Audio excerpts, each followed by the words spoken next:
Mamlaka za Moroko zimewakamata angalau watu 355 karibu na Ceuta baada ya vikosi vya usalama kuzuia jaribio jingine la kuvuka kwa wingi kwenda katika eneo hilo linalodhibitiwa na Hispania.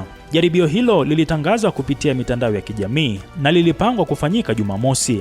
Kituo cha televisheni cha Moroko, Mediwan TV, kiliripoti kuwa waliokamatwa walikuwa wahamiaji 294 kutoka nchi za kusini mwa jangwa la Sahara pamoja na raia 61 wa Moroko wanaotuhumiwa kuwezesha jaribio la kuvuka mpaka. Hata hivyo, shirika la habari la Reuters lilikuwa limeripoti awali kukamatwa kwa watu wasiopungua 111 katika mji wa mpakani wa Fnidek na maeneo yake ya jirani. Kwa mujibu wa chanzo kutoka Wizara ya Mambo ya Ndani ya Moroko, waliokamatwa katika tukio hilo walikuwa wahamiaji 109 kutoka kusini mwa jangwa la Sahara na raia wawili wa Moroko. Polisi waliripotiwa kutumia gesi ya kutoa machozi dhidi ya makundi yaliyokuwa yakikusanyika katika vilima vilivyo karibu na mpaka. Wakati huo huo, Hispania ilipeleka wanajeshi pamoja na mamia ya maafisa wa ziada wa polisi katika eneo la Ceuta. Operesheni hiyo ya kiusalama ilifanyika baada ya ujumbe kusambazwa mtandaoni ukitoa wito wa kuvuka mpaka kwa wingi tarehe 15 Agosti.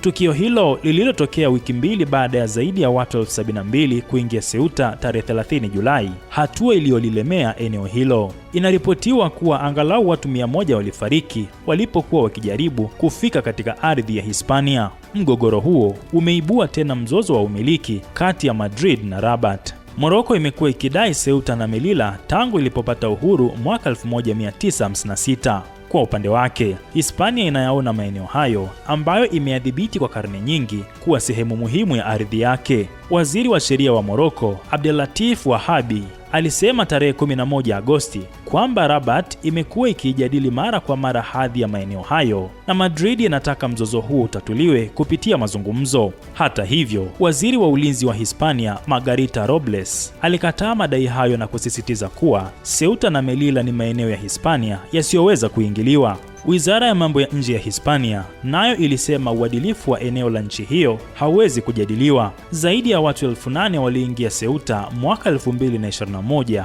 wakati kukiwa na madai kwamba Moroko ililegeza ulinzi wa mpaka katika kipindi cha mzozo wa kidiplomasia na Hispania. Tukio hilo lilitafsiriwa kwa mapana kuwa hatua ya kulipiza kisasi baada ya Madrid kumpa matibabu kiongozi wa Polisario Front, Brahim Ghali, anayepigania uhuru wa Sahara Magharibi.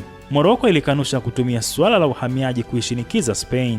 Kwa upande wake, Moroko ilikanusha kutumia suala la uhamiaji kuishinikiza Hispania. Kabla ya jaribio la hivi karibuni, Wizara ya Mambo ya Ndani ya Moroko ilisema ilikuwa ikifuatilia ujumbe kutoka kwa vyanzo visivyojulikana uliokuwa ukitoa wito wa kuvamia mpaka tarehe 15 Agosti. Wizara hiyo ilionya kuwa waandaaji na washiriki wa jaribio hilo wanaweza kufunguliwa mashtaka. Baada ya ongezeko la watu waliovuka mpaka tarehe 30 Julai, Hispania ilipeleka zaidi ya maafisa 500 wa ziada wa polisi katika mji wa Ceuta na kuweka kizuizi baharini. Waziri wa mambo ya ndani ya Hispania, Fernando Grande Marlaska, alisema takribani wahamiaji 5,000 bado walikuwa katika eneo hilo. Aliongeza kuwa wale ambao hawana haki ya kubaki watarudishwa Moroko na kuzuiwa kusafiri kwenda Hispania isipokuwa katika hali za uhitaji mkubwa au udhaifu wa kipekee.